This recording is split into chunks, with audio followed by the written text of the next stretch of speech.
Hola, ¿qué tal? Bienvenidos y bienvenidas a otro relato dominical. Vamos a conversar sobre un tema latente, candente y además al mismo tiempo preocupante, que es el estado de la comunicación, el respeto a las libertades y también el respeto al trabajo de los periodistas, de los comunicadores, camarógrafos, fotógrafos, etcétera, etcétera. Es decir, una situación que no se discute, que no se habla, que no se comenta, porque efectivamente hay polaridad y hay una discusión muy por debajo.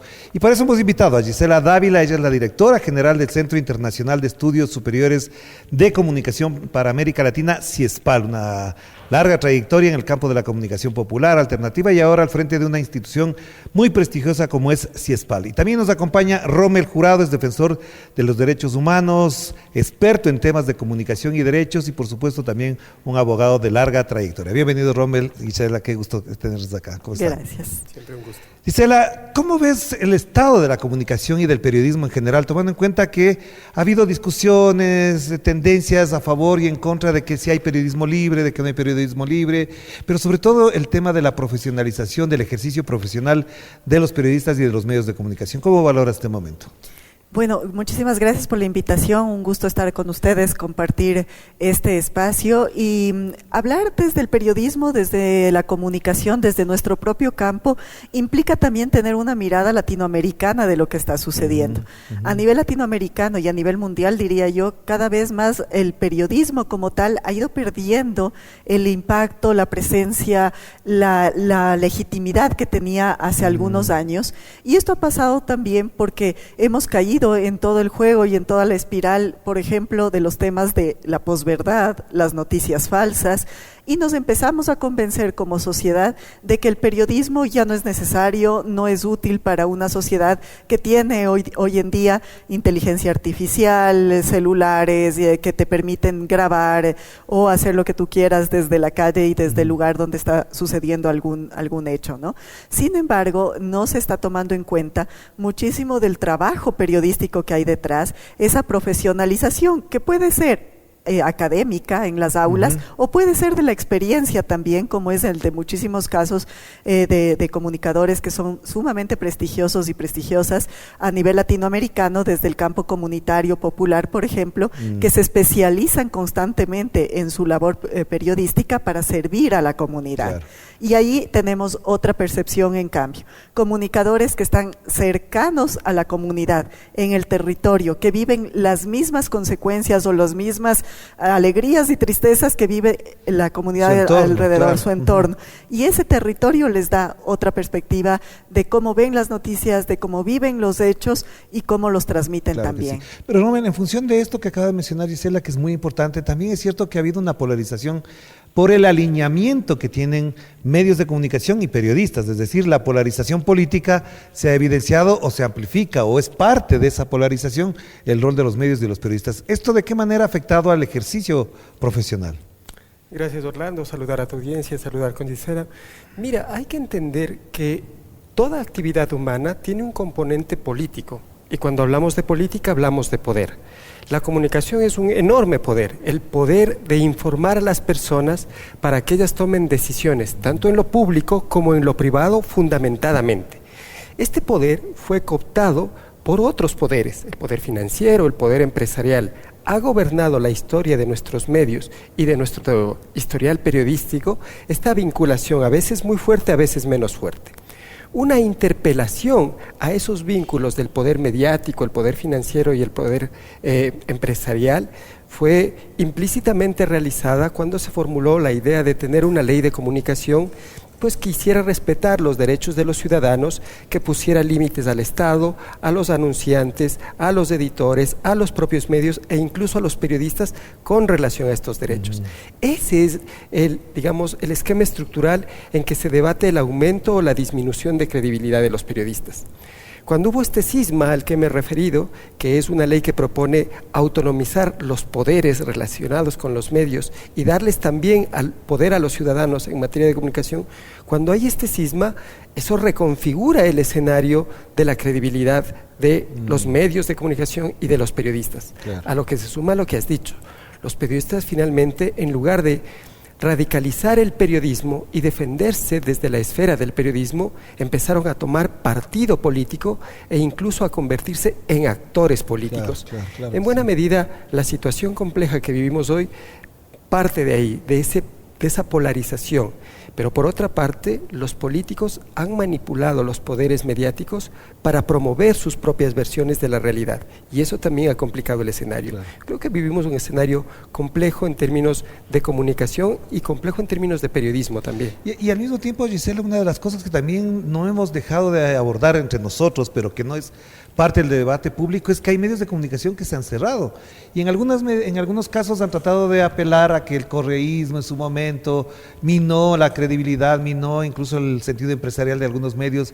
Vemos que, por ejemplo, el diario El Comercio se cerró en su momento o dejó de funcionar en los términos clásicos, ahora ha regresado, pero se han cerrado otros medios, se han cerrado canales de televisión, por las difíciles circunstancias que también en el campo económico atraviesan. ¿Hasta dónde este escenario, este conglomerado de medios debilitado o potenciado en estos momentos puede generar un mejor tratamiento de la realidad? Bueno, yo ahí creo que los medios de comunicación empezaron a perder credibilidad en el Ecuador, básicamente, desde el momento en que ya no son justo lo que tú decías, actores políticos, ¿no? Entonces, políticos partidistas, vamos a aclarar eso, ¿no? Porque actores políticos somos todos y todas, pero cuando empiezan a tomar un partido y tú tienes, por ejemplo, todas las manifestaciones de la caída de varios presidentes en el Ecuador, tuvimos 5 en 5 años en este tiempo, en un tiempo pasado, entonces, ¿qué pasaba? La gente estaba en las calles manifestándose, yendo en contra de las políticas que se estaban dando, pero tú veías en canales abiertos que estaban en telenovelas o en dibujos animados. Pero lo mismo pasó en el paro del 19 y en el paro de junio. Exactamente. También pasó lo mismo. Pasó exactamente esto, y entonces son las mismas actuaciones de estos medios los que empiezan a dar las razones por las que ya no tienen credibilidad estos medios, y que en algunos casos unos se cierran, otros se abren ya en un sistema más de internet, que no es lo ideal para mí. Yo tengo una posición ahí sumamente fuerte en la que me parece que, si bien es cierto, se puede estar en internet, se puede utilizar las plataformas digitales, pero esto no es la solución a la democratización de la comunicación. Para democratizar la comunicación requerimos de señal abierta, de canales y de radios, de canales de televisión y de radios abiertos, para que lleguen a la mayor cantidad de población. Ahora, ¿por qué se cierran los medios? Sí, muchas veces por una presión que viene ejercida desde el Estado. Tenemos varias cifras desde algunos indicadores de Naciones Unidas, por ejemplo, que dicen que el 60% de los ataques a los periodistas y a los medios de comunicación vienen desde los estados, ¿no? Porque esto es a nivel mundial. Y obviamente esa presión que se empieza a ejercer desde diferentes gobiernos, no vamos a hablar de uno u otro, de diferentes gobiernos, hace que muchos medios tengan que cerrar, porque claro, te empiezan a asfixiar económicamente, o empiezan a deslegitimarte desde, ahí sí, redes digitales, que hoy ya, como sabemos, no existen los troll center, toda la cantidad que te empieza a atacar directamente desde las redes digitales, y eso hace que muchas personas desistan de seguir haciendo un trabajo en investigación periodística. Ahora, esto tiene que ser también puesto en escena desde los poderes económicos, desde muchos espacios políticos con larga trayectoria de tener ya el poder de varios países en Latinoamérica, y que empiezan a cambiar y tergiversar todo lo que significa el trabajo periodístico. Estamos hablando de lo que pasó en El Comercio. Simplemente el medio cierra y quedan los trabajadores y trabajadoras desprotegidos. ¿Qué hacemos frente a eso como sociedad? Si era en cualquier otro lugar, en cualquier otra instancia, entra en acción el Ministerio de Trabajo. Estamos hablando de Código de Trabajo, no se trata de trabajadores que tenían servicios profesionales, y aún así tienen derecho a que se pague también lo que hicieron de su trabajo o sus liquidaciones justas. Y es ahí en donde tenemos que empezar a trabajar como sociedad, desde espacios, por ejemplo, de foros, de debates y de una exigencia de que se cumpla la ley. Entonces, los derechos laborales están ahí. y debemos nosotros garantizar que eso, sobre todo en el campo periodístico, se dé y se mantenga. Romer, una de las grandes polémicas que hubo en el Ecuador en la segunda década prácticamente de este siglo, es decir, del 2010 hasta el 2018-19, fue la vigencia de la ley de comunicación. Y para unos era el factor, la herramienta, el instrumento de persecución y de atentado contra la libertad de expresión. Y para otros, en cambio, fue una herramienta con la cual de alguna manera se intentaba también democratizar los medios, la comunicación, garantizar los derechos laborales de los comunicadores y otros, una serie de elementos que estaban conjugándose ahí. ¿De qué manera esto se diluyó? ¿Hasta dónde la ley desapareció como un factor de normatividad en el Ecuador alrededor del campo de la comunicación? Eso es una pregunta muy compleja, pero interesante, y voy a tratar de ser lo más pedagógico posible pensando en la audiencia. Mira, vivíamos una situación en que el poder por el poder había cooptado grandes espacios mediáticos, vinculados al sistema financiero y al industrial. Bien, esto hacía que los ciudadanos no tengamos derecho realmente, ese era un poder incontestable, una prensa incontestable. No había cómo pelearse con la prensa. Para procesar los problemas, incluso públicos, era más fácil ir a un periódico y quejarse y hablar de una obra pública ahí para que ésta se haga, que ir a la alcaldía o a la prefectura o al gobierno central. Esa era nuestra situación. Entonces era necesario tener derechos. Pero para tener democratizada la comunicación no era suficiente con declarar derechos. Hay otros parámetros muy sencillos. El primero es que hay que redistribuir las frecuencias del espectro radioeléctrico en las que operan los medios de radio y televisión, permitir mayor acceso a las tecnologías, fortalecer los medios comunitarios y los medios públicos y también crear una institucionalidad que sea capaz en el ámbito administrativo de proteger los derechos. Cuando una ley no tiene la institucionalidad que permite proteger los derechos, los juristas hablamos de una ley sin dientes, es incapaz de morder a los perpetradores de las violaciones de los derechos. Entonces es necesario institucionalidad de redistribución de frecuencias, es necesario un mecanismo jurídico administrativo de protección de esos derechos y es necesario que los derechos existan. Esos son los pilares de la ley.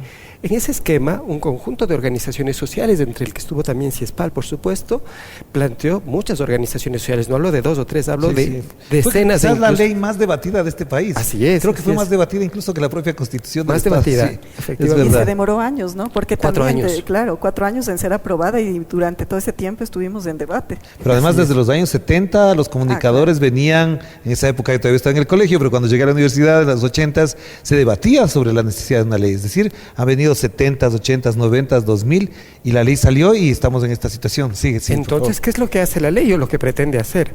Básicamente reconocer derechos a los ciudadanos, derechos de libertad, derechos de igualdad, derechos de inclusión, derechos de participación con respecto a los medios de comunicación, a los flujos de información y a las tecnologías de información y comunicación. Para eso son los derechos. La institucionalidad quería garantizar esos derechos limitando los abusos del poder o de los poderes vinculados a la comunicación y la redistribución de frecuencias buscaba la pluralidad. Si se daba frecuencias a medios comunitarios, públicos y privados por igual, había mayor pluralidad y diversidad en la producción de los contenidos y visiones sobre la realidad. Y por primera vez además se legitima, se legaliza, se pone en norma los medios públicos. Por supuesto que sí, los medios públicos son esenciales para el desarrollo de la democracia y del Estado de Derecho. Claro. Mira, voy a decirlo con mucha simpleza.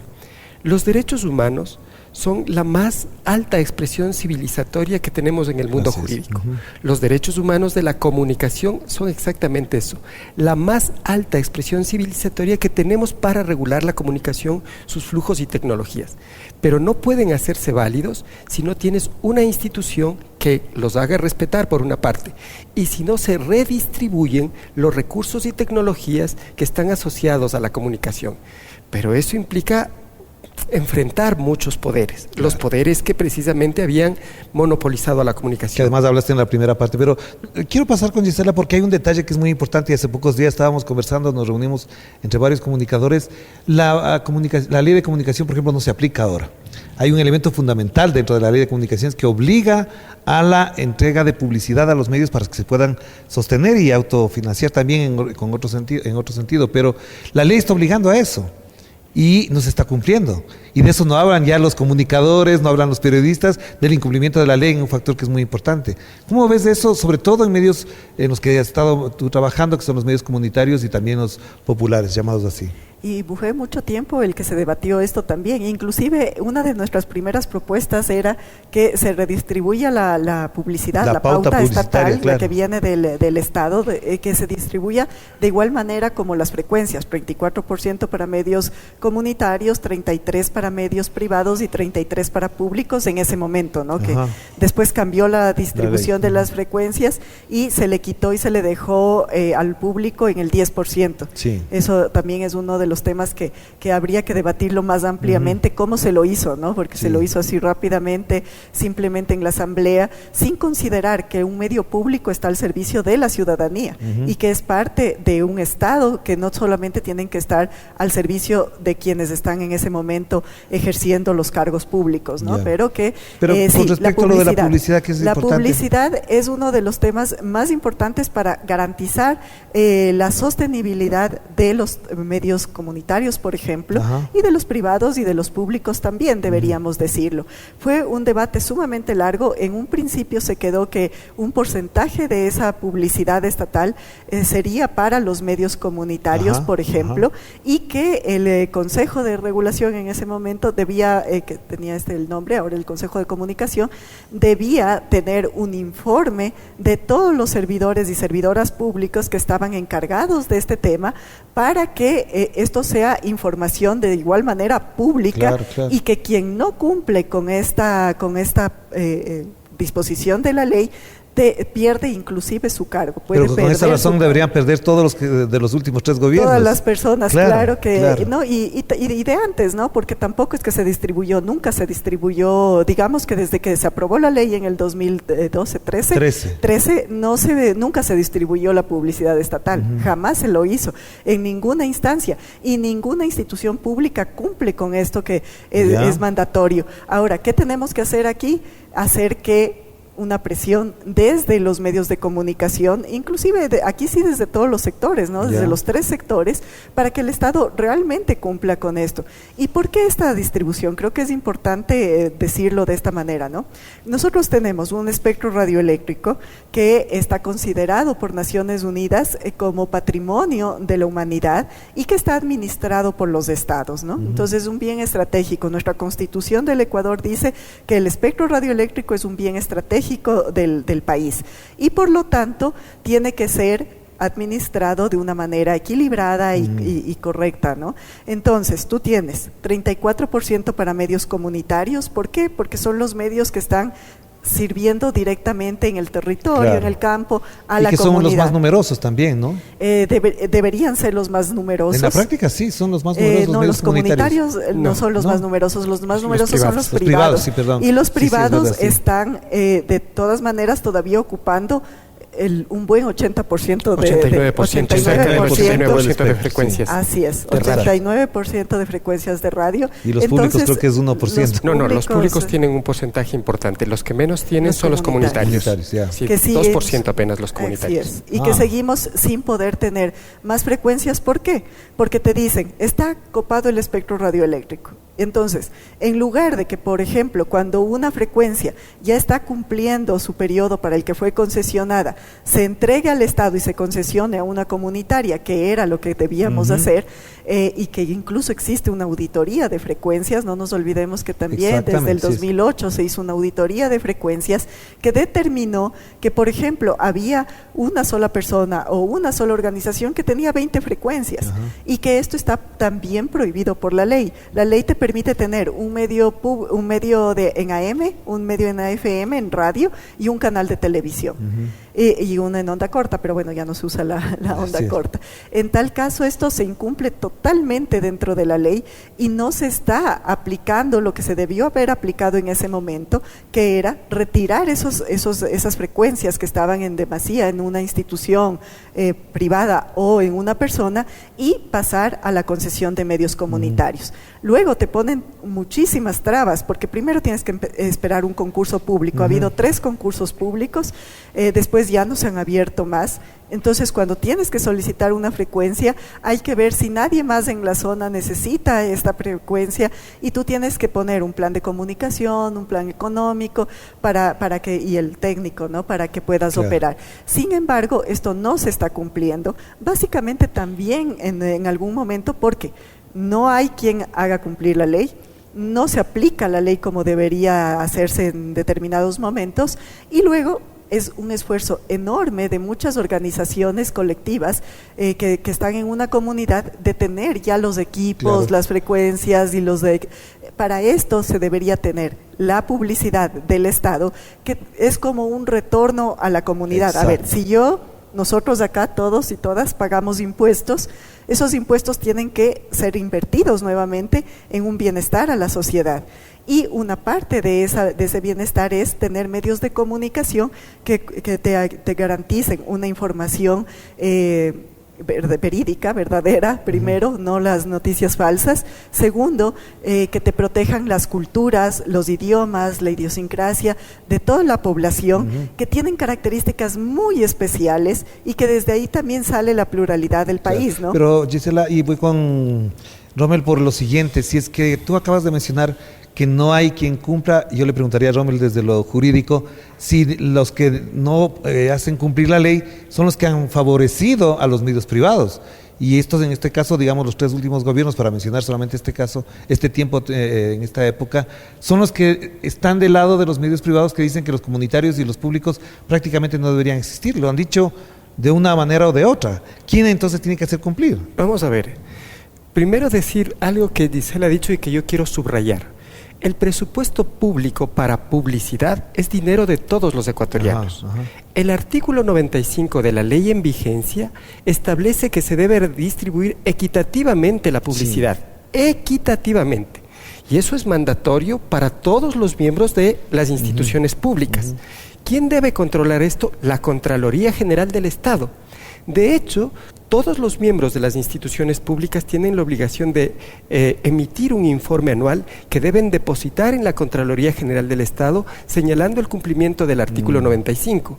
La falta de ese informe o la negativa de hacerlo es causal de destitución. Hay que preguntarnos si los ministerios, si la presidencia, si la fiscalía, si es que la propia Contraloría, si es que el Consejo de Participación Ciudadana están cumpliendo esa obligación, o si no le están cumpliendo. ¿Pero es y una desde obligación cuándo? de cada institución o hay un organismo que debería definir eso? Como te digo, es una obligación de cada institución del Estado, pero debe ser depositado en la Contraloría. Y la Contraloría General del Estado debe exigir el cumplimiento de esa norma. Lo que normalmente vemos en los últimos tiempos, y ahí cualquiera de los dos puede responder, es que cuando vemos que se hace el escándalo de que tal institución, puede ser el municipio, la asamblea o la presidencia, han sacado publicidad, 2 millones, 4 millones, están ya direccionados, o sea, no hay nadie que regule eso. Es precisamente eso. Mira, pueden pasar 2 cosas. Una acción ciudadana o institucional, si es PAL, cualquier otra organización, puede decir a la Contraloría, por favor, deme los informes de tales y tales instituciones de la distribución equitativa. Bueno, ya tenemos trabajo entonces, Gisela. Y si eso no se cumple, si eso no se cumple, hay un examen especial de la Contraloría a cada una de esas instituciones. Si se detecta que se le ha dado de más dinero a un medio público, a un medio privado, a un medio comunitario, más de ese 33%, tendría que haber una acción de la Contraloría y posteriormente una de la Fiscalía, porque es distribución de recursos públicos, es dinero del Estado. Claro. Esta imagen que tú usabas, ¿no? Es dinero de todos que se está dirigiendo a alimentar algunos medios y esos medios, en función de esos recursos, realizan un determinado relato. Los medios privados que reciben estos medios realizan un determinado relato conectado a estos recursos. Entonces, para impedir que los relatos se prostituyan, hay que democratizar la publicidad. Eso por un lado, es una primera precisión. Una segunda precisión es con respecto al tema de las frecuencias que Gisela había dicho también. Mira, en el proyecto original o en la ley originalmente aprobada en el 2013 se consagró la distribución equitativa de las frecuencias, pero por mucho tiempo ese concurso fue boicoteado, literalmente boicoteado. Sí. El tributo que ofreció Lenín Moreno a los medios de comunicación privados para lograr su respaldo y su protección fue doble. Primero, eliminar la institución que controlaba el cumplimiento de los derechos. Eliminó la Supercom. Sí. Y dejó sin dientes a la ley, sin posibilidad de exigir el cumplimiento de los derechos. Y luego hizo una reforma legal que lo que hizo es bajar de 0 a 34. No es lo mismo que te digan, usted tiene el 34, derecho al 34% como medio comunitario, que le digan, de 0 a 34 le voy a reservar. Porque ahí sí es discrecional. Si reservo 0.1 y estoy cumpliendo con la ley. Cumplido con la ley, exacto. Y el 33% de los medios públicos, Lenín Moreno le puso un tope, le bajó a 10%. Sí. Entonces contrajo los medios públicos, además los desmanteló. Les quitó presupuesto, les quitó personal, les quitó tecnología e incluso les quitó frecuencias. Y todas estas frecuencias, todo este dinero de la publicidad, todo este espacio vacío está habitado actualmente por los medios privados. Claro. Más o menos el 89% de las frecuencias de radio están en manos privadas. Y más del 83% de esas frecuencias, en el caso de la televisión, están en manos privadas. Pero Rommel y Gisela en particular, esa es la parte de normativa, legal, etcétera, pero lo que estamos, ahora que vamos a afrontar y estamos viviendo es que más allá de la ley, de las garantías, de los espacios de protección de los periodistas, hay violaciones y hemos tenido encuentros ya, un primer encuentro que se hizo con Corape, con Radio La Calle, con la Radio Municipal, Radio Pichincha también, y ahí se evidencia, se prueba, además hay una caracterización de los ataques que hemos recibido periodistas y medios de comunicación, que efectivamente ya no hay el escándalo de antes cuando se atacaba o era un supuesto ataque a algún periodista. ¿En qué estado está la defensa, la protección de los derechos de los periodistas, que efectivamente también redunda en la protección de los derechos de los ciudadanos que necesitan tener información de esos medios? Bueno, este es un tema que siempre se va tocando desde diferentes espacios de Naciones Unidas, de las relatorías también de derechos humanos y de libertad de expresión, en unos marcos mucho más amplios, no solamente en el país, sino en marcos más amplios. Tenemos varias alertas que nos dicen y, por ejemplo, hay un observatorio de México que dice que a nivel latinoamericano, cada hora 2 periodistas tienen un ataque, ¿no? Entonces, sea verbal, o sea físico, o sea de intimidación, o de tener que salir de tu país porque ya no puedes seguir trabajando. Y no solamente desde los estados, desde los gobiernos, sino también desde bandas organizadas y criminales en este sentido, claro, ¿no? Claro. Que también es algo que lo estamos sufriendo hoy en el Ecuador. Sí, que antes no teníamos eso acá, pero que ahora también se está sufriendo, ¿no? Entonces, hemos visto, ¿no? Por ejemplo, la incursión en TC Televisión, en el CED en vivo de estas bandas, una banda de criminales que después fueron también identificadas desde el Estado, desde los gobiernos como terroristas y que ponen en riesgo el trabajo periodístico. Entonces, ¿qué es lo que tenemos que hacer? Yo creo que hay que hacer un poco más de trabajo organizado entre quienes estamos haciendo de nuestra vida, digamos, un trabajo periodístico y comunicacional y que queremos hacer una defensa también de las investigaciones y los trabajos que se están realizando para que no terminen en casos aislados en donde te protegen, te sacan del país o de la provincia o de la ciudad donde estás, pero que al final no tienen un seguimiento real ni tampoco tienen todas las condiciones para que puedan proteger la vida de las personas trabajadoras de la comunicación, porque no estamos hablando solamente de quienes están detrás del micrófono, sino que también estamos hablando de camarógrafos, fotógrafas, investigadores, investigadoras, o sea, gente que está en las consolas, que está trabajando en comunicación y que están siendo atacadas y vulneradas en sus derechos. Entonces, ¿qué hacer? Primero, ejercer el derecho como tal, de exigir al Estado más protección, de pedir que hayan organizaciones como el Consejo, por ejemplo, de Comunicación, o como instancias mucho más allá, digamos, como Naciones Unidas o organismos internacionales, en donde estamos también nosotros trabajando con investigaciones, protocolos y planes, y unirnos en red. Creo que un ejemplo es lo que está haciendo Corape, la coordinadora de medios comunitarios populares y educativos del Ecuador, que sacó este protocolo donde te dicen y te explican, aquí hay un semáforo más o menos, ¿no? Entonces, si usted está sintiendo esto más o menos en su ejercicio periodístico, entonces sí está empezando a ser amenazado. Pero ahí te planteo una pregunta, Gisela, porque esto es clave. Todo eso está bien, es decir, hay mecanismos, etcétera, pero lo que en el medio está es el miedo. Es decir, ya no se puede trabajar igual si es que trabajas con miedo. Yo no puedo hacer una declaración, una opinión, una pregunta a algo, a alguien sobre un determinado tema, porque puedo recibir retaliaciones y hasta amenazas de muerte. Entonces, si hay miedo, todo esto no tiene sentido, todo esto que acabas de decir. Y sí, eso es lo que está pasando a nivel mundial y lo que está pasando ahora en el Ecuador y a nivel también de países. Veamos los casos de México, ¿no? ¿Cuántos periodistas han tenido que huir del país? Porque si seguían por la misma línea, si seguían acusando o seguían sacando a la luz en investigaciones periodísticas lo que está sucediendo, entonces sí, la vida corre peligro, ¿no? Claro. Y en ese sentido, el miedo es algo que paraliza muchas veces y desde ahí lo que a nosotros nos corresponde como sociedad tal vez es protegernos y hacer redes de apoyo y soporte para que no sea una sola persona la que tiene toda la responsabilidad, sino que sean muchas voces, que sea una pluralidad de medios, de personas, de organizaciones las que están denunciando algo. Pero te pregunto algo, perdón, ahí Romer iba a hacer otra cosa, pero no quiero dejar de mencionar, es cuando estaba en el gobierno Rafael Correa, había una movilización desde los sectores privados, desde ciertos comunicadores, diciendo que había amenazas, etcétera, pero se notaba que había actividad y había una dinámica de rechazo, de resistencia, decían en su momento. Ahora han pasado cosas muy graves, hay periodistas en el exilio, hay periodistas asesinados, hubo un asesinato en Manta, medios que se han cerrado, nos han cerrado la frecuencia, por ejemplo en la radio Pichincha también, y ya no hay la misma movilización, ya no hay la misma dinámica. ¿Qué cambió entonces entre ese momento y este? Yo creo que ha cambiado la violencia que tenemos ahora ya más estructural de todos los secuestros, asesinatos, extorsiones que estamos viviendo. En ese tiempo no estaba la violencia del crimen organizado como la tenemos hoy en día. Y una cosa es enfrentarte a un poder político que de todas maneras era también fuerte y también era muy duro con la prensa y confrontador, o sea, tampoco se puede negar eso, no es que había mucha confrontación en ese momento. En este otro momento, yo creo que la sociedad ha cambiado y ha caminado a un tema que ya no es solamente político partidista o desde el poder central del gobierno, sino que ya tiene que ver con otra estructura que no la conocemos. En el Ecuador no se la conoce.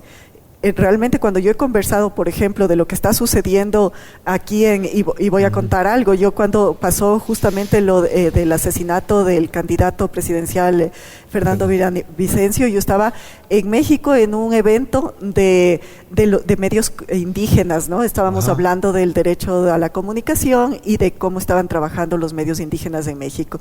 Y me enteré ahí del asesinato acá, y la gente de México, los periodistas y gente de mucha trayectoria allá me dijeron, ay, qué pena que en Ecuador esté pasando esto. Así empezamos aquí. Y créanme que para mí fue un momento crítico, o sea, se te pone la piel realmente así, te da como un desánimo y una angustia porque dices, no es posible que varios países hayan pasado por esto, que nosotros después de décadas estamos sintiéndolo en el Ecuador y nos quedamos quietos. Claro. Entonces, esto tiene que ver ya con tejido social, con un tema más de construcción ciudadana, de no dejar que todo esto vaya minando nuestra confianza, nuestra paz, nuestra tranquilidad y sobre todo que se vaya acabando con la juventud. Yo creo que eso es una cosa súper importante que tenemos que hablar desde los medios de comunicación, desde la academia, desde las organizaciones. De comunicación también, por supuesto. Pero Rommel, una cosa que aquí sí me queda como latente y da las vueltas todo el tiempo es que estas acciones vienen desde el poder político. En los últimos tiempos no dan entrevistas, amenazan, ha habido amenazas, ya vamos a entrar en los casos muy particulares, que si no haces esto te vamos a quitar la frecuencia, mandan mensajeros, hay terceros que comunican aquello, no te dan publicidad, y esto viene desde el poder político y está identificado. Lo que le decía a Gisela es, porque antes sí había una dinámica de protesta, de resistencia y de rebeldía, y ahora no. ¿Cómo se explica que existiendo casos y cosas muy particulares y muy bien identificadas, no hay la misma dinámica de protesta? Mira, siempre va a haber conflicto, siempre va a haber disidencia, siempre va a haber rebeldía. Mientras las instituciones democráticas son más fuertes, esta disidencia, este conflicto, por tenso que sea, es tolerado, es respetado. Y es procesado. Es procesado institucionalmente. Entonces hay unos límites legales e institucionales que el poder político no traspasa. Así me caigas muy mal, así digas tonterías, así no pasas esos límites. Pero desde el año 2019, concretamente desde el levantamiento o el estallido social de octubre del 19, el poder político transgredió todas las normas. Primero usó la fuerza en contra de ciudadanos, una fuerza letal, hubo muertos, hubo también tortura y hubo también mutilación. Muchas personas perdieron ojos y sufrieron daños permanentes. Hubo privaciones de la libertad abusivas. Y esto instauró una nueva relación también con el poder comunicacional, porque se maltrataron periodistas de todos los medios, no solamente de los medios llamados progresistas o de izquierda, de todos los medios, fueron maltratados, fuertemente maltratados. Yo recuerdo periodistas del comercio, por ejemplo, para no decir periodistas de Radio de la Calle o periodistas de Radio Pichincha. Cuando esto sucede, el poder político pierde los límites institucionales y siente que puede actuar con fuerza y violencia contra cualquiera que no esté de acuerdo con sí mismo. Y eso incluye a los periodistas. Y además, como te he dicho, en ese gobierno, en el de Lenín Moreno, hubo una suerte de cooptación de los grandes medios de comunicación. Un canje. Tú me cuidas y me lavas la cara en tus medios, yo te entrego la Superintendencia de Información y Comunicación y te entrego las frecuencias. Y la pauta. Y la pauta publicitaria, efectivamente. Claro. Entonces, esta transacción antidemocrática y legítima ha pervertido el trabajo periodístico, lo ha degradado y ha generado desconfianza entre los ciudadanos. No todos los periodistas, no es bueno hacer generalizaciones, pero muchos actores del periodismo que eran relevantes y respetados, ahora si los miden en encuestas, pues tienen una muy baja credibilidad. Y luego lo que dice también a partir del año 2021, también durante el gobierno de Moreno, empezaron las llamadas masacres carcelarias. Si tú comparas el año 2016, nosotros teníamos 5 muertes violentas por cada 100.000 habitantes. Y ahora, en el año 2023, hemos cerrado el 2023 con 43 muertes violentas por cada 100.000 habitantes. Y este año podría casi que igualarse la cifra. Si uno, no se reduce notablemente. Si uno tuviera que medir la seguridad solo con ese parámetro, dirías que en el año 2006 estábamos 7 veces más seguros, o dicho en contrario, que en el año 2023 estamos 7 veces más inseguros. En un escenario de inseguridad, de crimen organizado, de violencia y narcotráfico, que además penetra las instituciones del Estado, como se ha dicho reiteradamente, incluyendo la Policía Nacional, las Fuerzas Armadas, el poder político al más alto nivel. No olvidemos que el cuñado del señor Lasso está siendo investigado por infracciones ligadas a organizaciones criminales, que incluso tienen nexos al parecer con la mafia albanesa. En ese contexto, hacer periodismo es supremamente riesgoso, porque el poder político no conoce límites y por supuesto el poder del crimen organizado tampoco Pero conoce entonces voy límites. donde Gisela, porque ahí hay otro factor.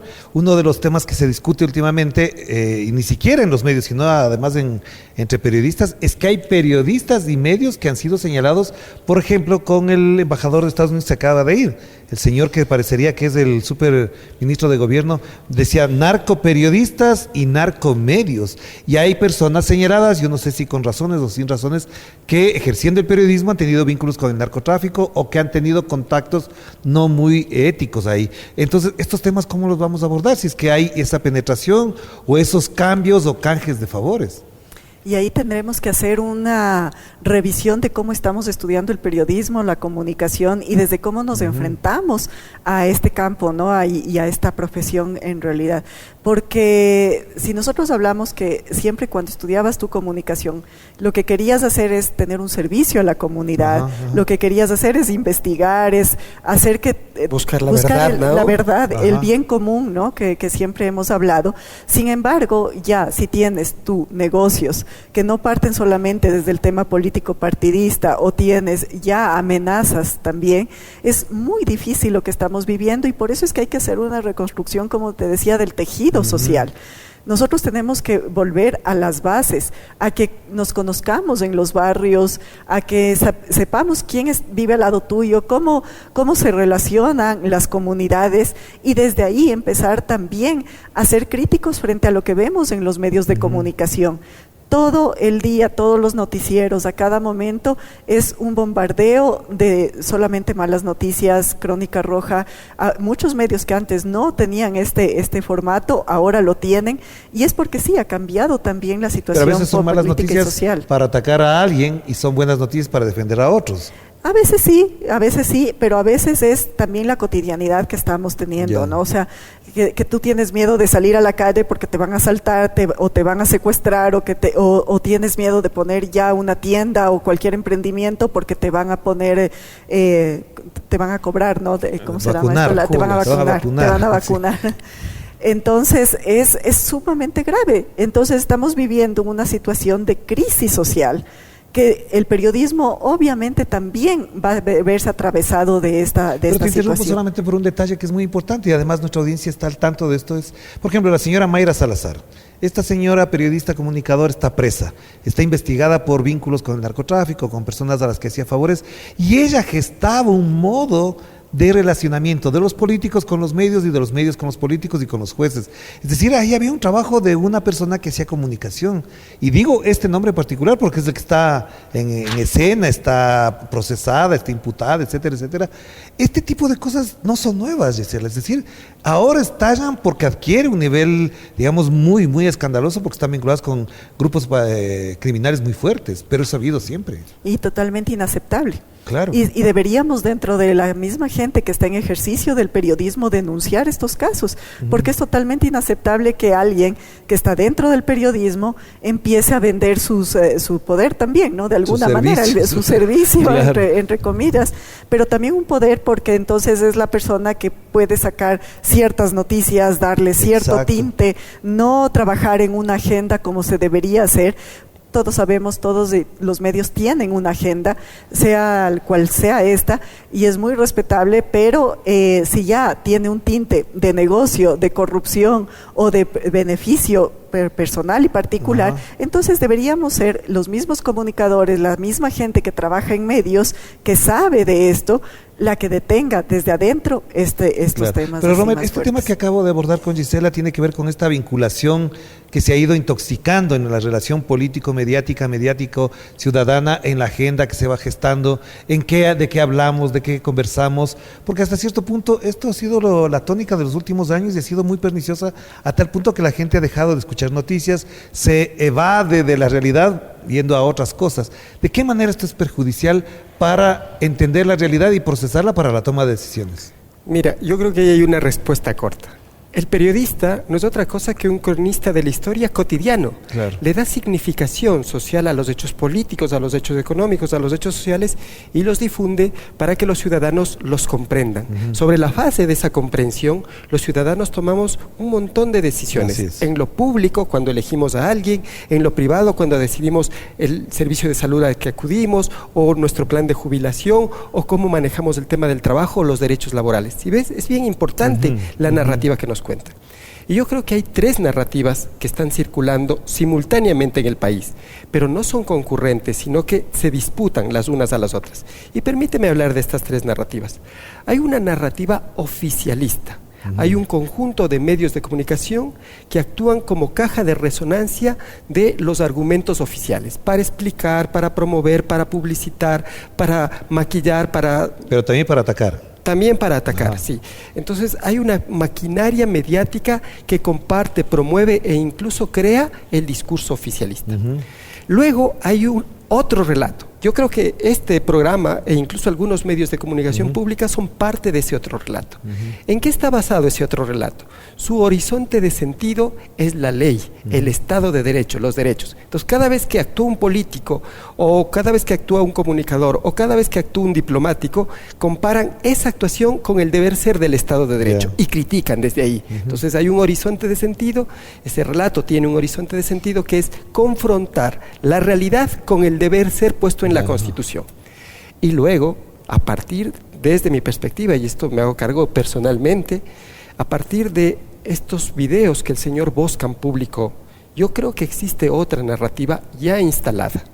Y es la narrativa de todo es parte del crimen organizado. El crimen organizado ha penetrado la sociedad, los empresarios, los políticos, los comunicadores. Todo está penetrado de este crimen organizado y del narcotráfico, las instituciones, la policía, el ejército, y por lo tanto también hay un relato que se hace eco de esta criminalidad organizada. Pero que desmorona el cimiento del periodismo. Mira, ese tercer relato es terrible. Es brutal porque Claro. anula todo, anula el Estado de Derecho. ¿Qué sentido tiene preguntar sobre derechos o accionar político a alguien, es una hipótesis, a alguien que ejerce gran poder político, pero que en realidad es un criminal que pertenece a una organización delincuencial? Claro. Ese no tiene límites, ni derechos, Claro. ni su objetivo es el servicio No va a público. leer la Constitución para actuar. Exactamente. Por supuesto. Este último relato es demoledor. Anula todo lo racional, Ajá. democrático y jurídico que conocemos. Sustituye el orden democrático y jurídico que está en la Constitución y que supuestamente todos respetamos por un orden que es ilegal y que propende a la ilegalidad.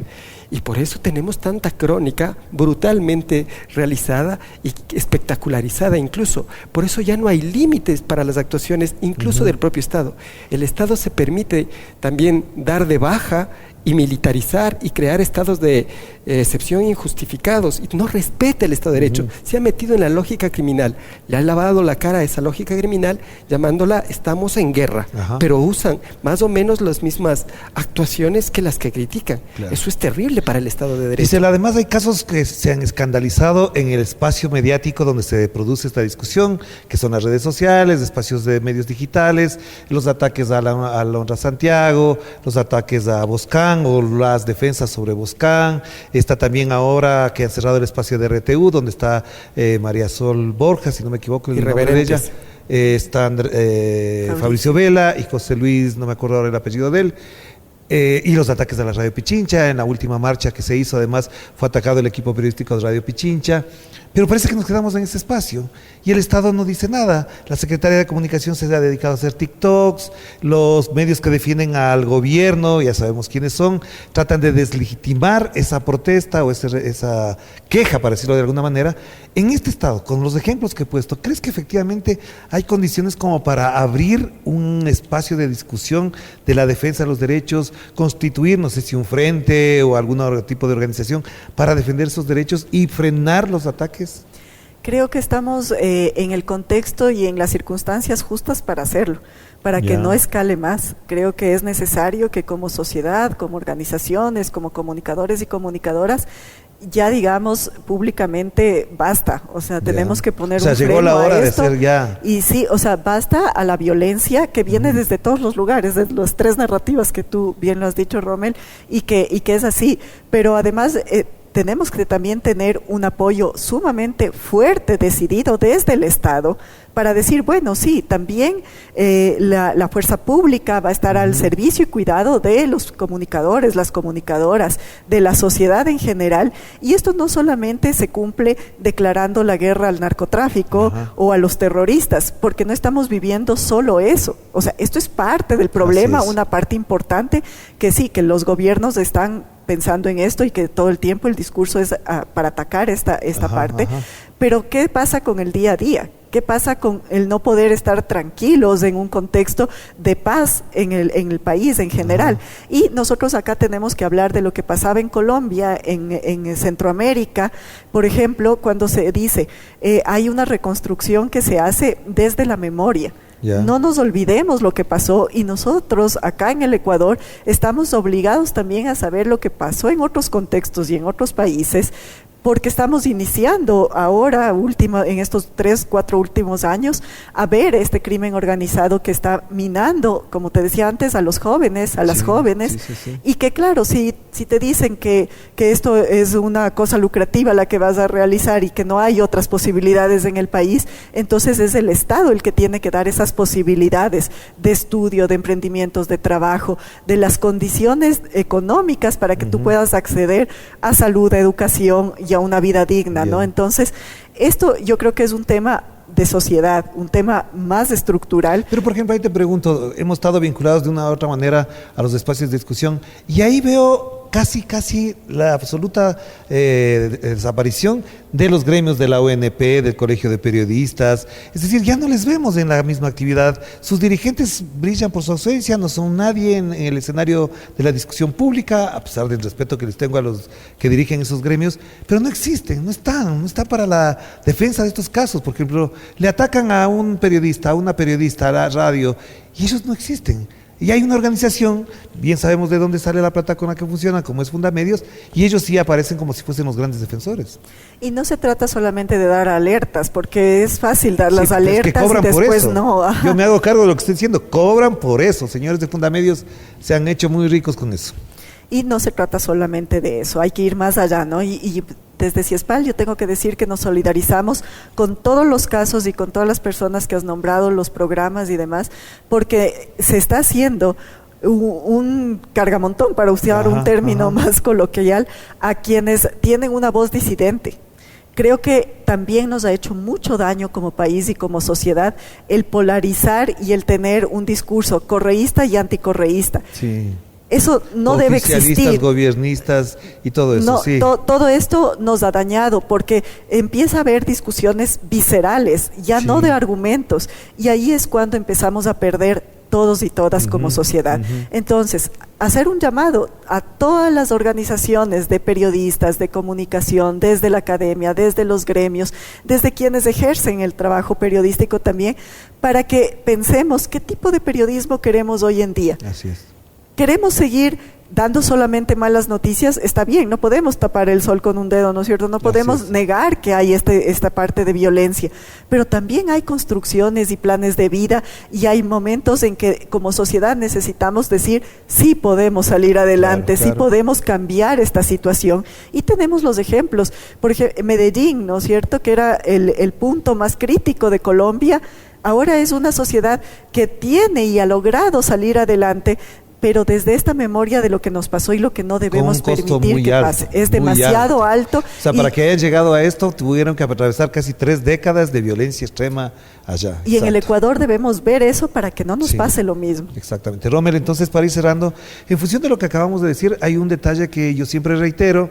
No me gusta del todo, no les gusta del todo cuando digo esto, es que los periodistas ya no necesitan de los medios y los medios ya no necesitan de periodistas, por una serie de razones. A veces porque es caro pagar a los periodistas se han acomodado también en los espacios digitales, creen que tener un blog, un podcast, etcétera, resolvió el problema de la comunicación, y al final vemos que hay una dispersión enorme de mensajes, de medios, de programas, etcétera, etcétera, a los cuales nos pueden incluir a este también, por supuesto, pero que también al mismo tiempo dejan un pésimo ejemplo para las generaciones que vienen atrás.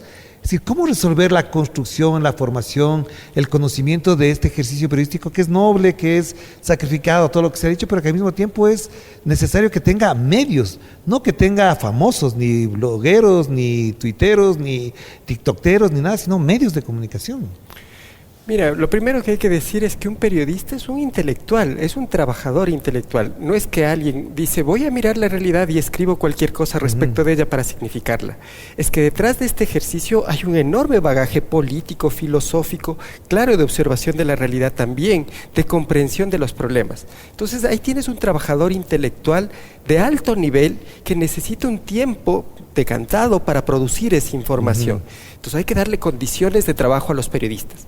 Y las condiciones de trabajo para los periodistas las tienen que proporcionar, por un lado, los medios de comunicación, es decir, empresas públicas, privadas o comunitarias, que le dan un entorno para el trabajo periodístico. Sin eso, periodismo de buena calidad no es posible. Así es. Por otro lado, hay que recordarle la importancia que tiene para la sociedad democrática y el Estado de Derecho el periodismo. Si no hay una prensa que pueda actuar con autonomía, con independencia, con pluralidad, con diversidad, que no tenga necesariamente que comulgar con este o con cualquier gobierno, si no hay una prensa autónoma, una prensa pública sólida, por ejemplo, las posibilidades de profundización de la democracia disminuyen. La democracia se hace ligera, se hace banal, se hace corrosible. Se hace corrosible por los estímulos económicos o por los estímulos del narcotráfico o por la presión de la violencia. Entonces, el periodismo de buena calidad necesita condiciones materiales para ser ejercido, condiciones sociales y democráticas para ser ejercido y condiciones políticas. Eso hay que recordarle al Estado, hay que recordarle a la ciudadanía y hay que recordarle a los periodistas. Claro. Con todo respeto, yo creo que hay algunos periodistas que están desdiciendo de su propia profesión. aunque les hayan pagado una gran cantidad de dinero personalmente, han degradado el trabajo periodístico. Pero Gisela, aquí solamente para ir cerrando, como digo, también hay un factor que puede caer en el plano subjetivo, pero que está notándose que ya es prácticamente una dinámica, es la presencia de los famosillos, que porque tienen tweet, que tienen 10,000 reproducciones, porque tienen no sé cuántos seguidores, etcétera, se han ido consolidando como referentes incluso de la opinión pública, que su palabra es la que decide, si ellos ponen una noticia, esa es y no hay otra, si un funcionario no dice la verdad, le caen a palos, si es que es cierto, también le caen a palos, es decir, una serie de cosas. ¿Cómo valoras lo que ha pasado en los últimos quizás 8 o 10 años con la presencia de redes sociales, YouTube, etcétera, y este surgimiento de famosillos en el periodismo? Se habló algo de esto en el Congreso Latinoamericano de Comunicación, CIESPAL-FELAFAX, del año pasado, en octubre, que se hizo acá en Quito, y conversamos de estos temas y sacamos como algunas conclusiones también, más que conclusiones, como líneas y ejes que hay que seguir.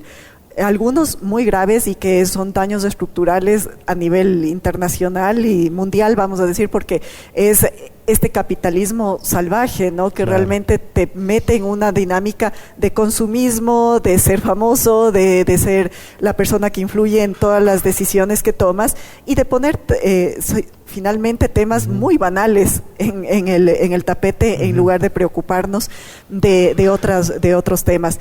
Y ahí, por ejemplo, una de las cosas que se decía es que tenemos que cambiar ya las mallas curriculares de las universidades, de las facultades de comunicación, porque no se puede seguir enseñando el mismo periodismo que se enseñaba hace 30 años, menos, o sea, hace 10 años, no se puede seguir enseñando de la misma manera, porque la comunicación ya no se consume de la misma forma, ni se produce de la misma manera.